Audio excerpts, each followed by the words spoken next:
14 जुलाई 2023 के दिन इसरो ने बाहुबली चंद्रयान 3 को अंतरिक्ष की सैर करते हुए चांद तक पहुंचाने के लिए रवाना कर दिया था और लॉन्च के महज 16 मिनट में इसरो के रॉकेट ने चंद्रयान 3 को पृथ्वी के ऑर्बिटल पाथ में छोड़ दिया था, जिसके बाद इसने अपने 42 दिनों के सफर की शुरुआत की थी।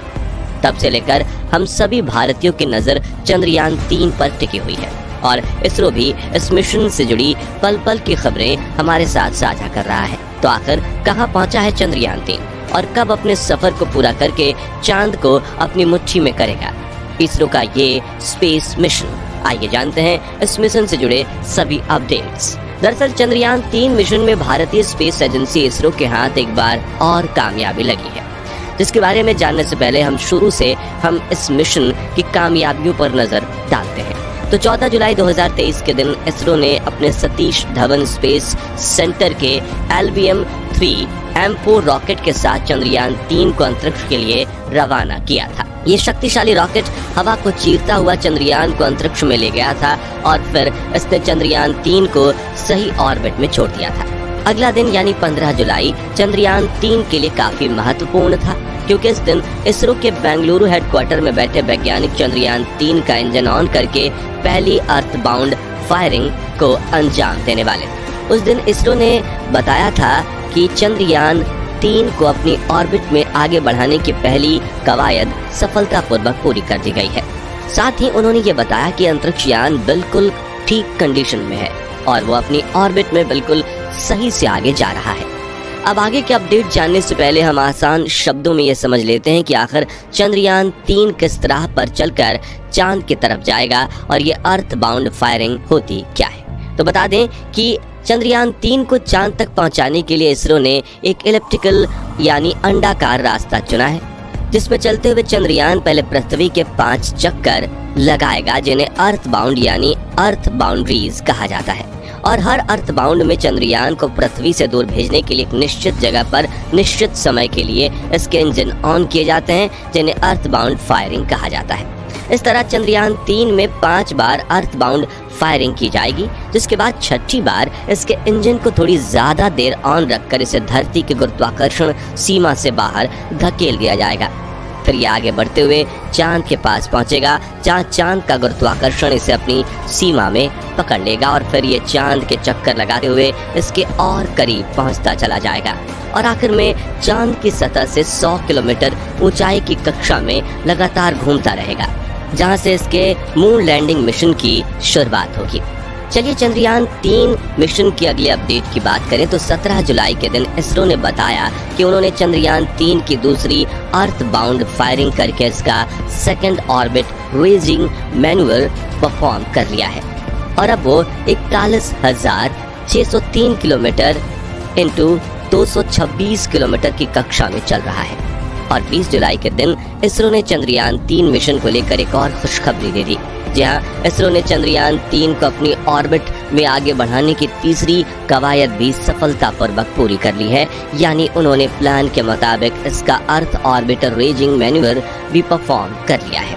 यानी हम यूँ कह सकते हैं कि इसरो के बुद्धिमान वैज्ञानिकों ने चंद्रयान 3 के पहले 3 चरणों में अपार सफलता हासिल की है और इस वक्त भी सब प्लान के मुताबिक ही चल रहा है और जल्द ही चंद्रयान 3 पृथ्वी की गुरुत्वाकर्षण सीमा से बाहर निकलकर चांद की तरफ बढ़ने लगेगा। बता दें कि पृथ्वी और चांद के बीच करीब 3,84,400 किलोमीटर की दूरी है और अगर हम चंद्रयान 3 को चांद की तरफ सीधा रेखा में छोड़ते तो वो 4 से 5 दिनों में चांद पर पहुंच सकता था, लेकिन सीधे रास्ते के बजाय इसरो ने चांद तक पहुंचने के लिए अंडाकार रास्ता चुना है, क्योंकि इस तरह चांद पर जाने में ज्यादा ताकतवर रॉकेट की जरूरत नहीं पड़ती और कम बजट में ही किसी भी अंतरिक्ष यान को चांद तक पहुंचाया जा सकता है।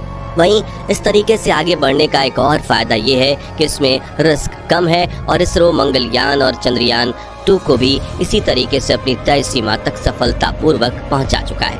यानी इसरो के पास इस तरीके में निपुणता है। इसी वजह से इसरो ने चंद्रयान 3 के लिए भी ये एलिप्टिकल पाथ चुना है, जिसमें से चलते हुए चांद तक पहुंचने में पूरे 42 दिन लगने वाले हैं। गौरतलब है कि 5 अगस्त के दिन चंद्रयान 3 चांद की कक्षा के पास पहुंच जाएगा और लूनर ऑर्बिट इंसर्शन की प्रक्रिया शुरू होगी, यानी कि इसे चांद की कक्षा में भेजने के लिए धकेला जाएगा।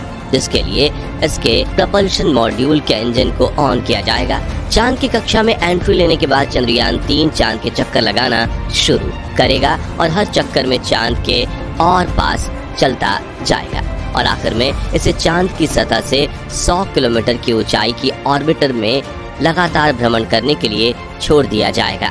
इस ऑर्बिट में घूमते हुए 17 अगस्त के दिन चंद्रयान 3 का विक्रम लैंडर इसके प्रपल्शन मॉड्यूल से आगे होकर चांद पर लैंडिंग करने के लिए आगे बढ़ेगा, जबकि प्रपल्शन मॉड्यूल इसी कक्षा में परिक्रमा जारी रखेगा।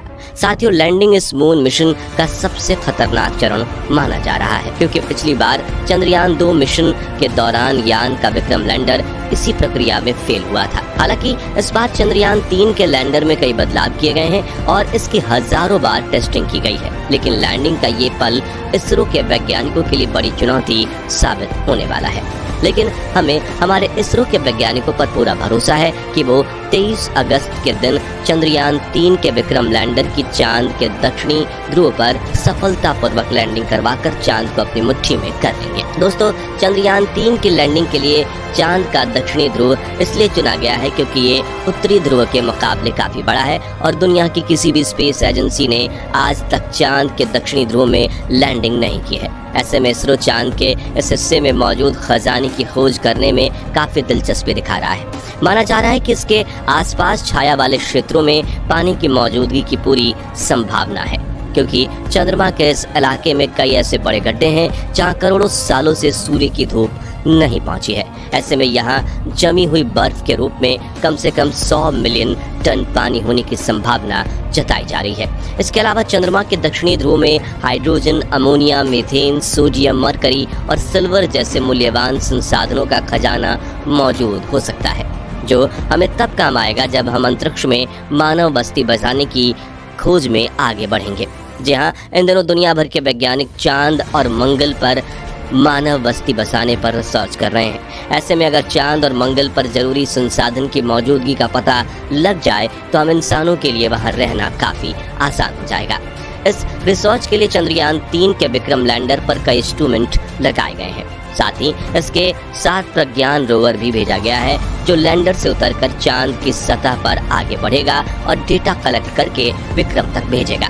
इसके बाद विक्रम रोवर ये डेटा चांद की कक्षा में घूम रहे चंद्रयान 2 के लैंडर के जरिए भारत में बैठी इसरो की टीम तक भेजेगा। इस तरीके से चांद की डीप स्टडी की जाएगी, जिसके लिए इस मिशन की अवधि 1 लूनर दिन रखी गई है। अब आप सोचेंगे कि सिर्फ एक दिन में कितना डाटा कलेक्ट होगा, तो बता दें कि 1 लूनर दिन पृथ्वी के 14 दिनों के बराबर होते हैं। यानी विक्रम और प्रज्ञान चांद पर पूरे 14 दिन रहकर इसकी स्टडी करेंगे। इसके बाद प्रज्ञान रोवर विक्रम लैंडर के पास वापस आ जाएगा और लैंडर इसे लेकर वापस चांद की कक्षा में आ जाएगा। साथियों, यहाँ आपको ये जानकर गर्व होगा कि चंद्रयान 3 पूरी तरह से मानव रहित मिशन है, यानी इसमें बैठकर कोई इंसान तो अंतरिक्ष में नहीं गया, लेकिन इसके स्पेस क्राफ्ट और लैंडर को पूरी तरह से इसरो की ग्राउंड टीम कंट्रोल कर रही है।